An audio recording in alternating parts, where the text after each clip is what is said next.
Could you break down the difference between AI, which gets used quite a bit, and I know that there are levels of AI as well, if you want to speak to that, and machine learning, because those two get used together quite a bit. And I think it can be confusing to understand, are they related? Or are we saying the same thing when when you see AI and ML for machine learning? Can you help break that down? Happy to. And it is a really messy quagmire, in particular because a lot of people use these terms to mean different things.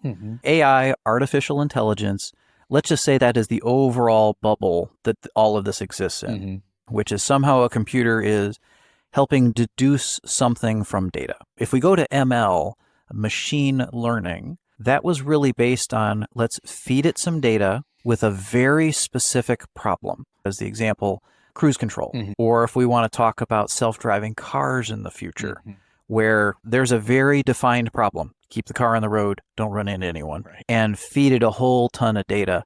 That's a great example of machine learning. What's really hit us, and that's been around for a long time. Thermostats have that. To know, hey, when should I set back based on energy trends and all of that kind of stuff. So it could be little tiny things or as insanely complicated as a self-driving car. Moving on from the machine learning side of things, life sciences organizations that are doing DNA analysis of, hey, folks that have this kind of data might be more susceptible to this kind of disease. Another great example of machine learning. Just so call it advanced data processing to get to some kind of answers. And there's lots of stuff related to that. The stuff that really hit us this year is the LLM, large language models, which the best way to describe it is it's a conversational model where you can talk to a computer. That has been what has been a huge enabler for folks so that I can now ask human language questions.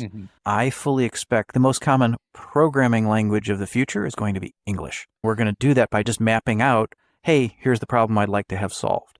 So the large language model means we can now talk to a back end. Another element inside this AI bubble is something called generative AI. And that's where you see all of the AI generated pictures and videos and music and deep fakes and all that kind of scary stuff. And that's something where maybe I'm using a conversational interface to talk to it, saying, hey, create a video showing someone walking down the street. And then there's lots of other pockets in there. So when we say AI, it really should come down to what problem are we trying to solve? And then what's the interface to that back end? In that earlier Apple example with the photos, there's no user interface. It just does what it's supposed to do.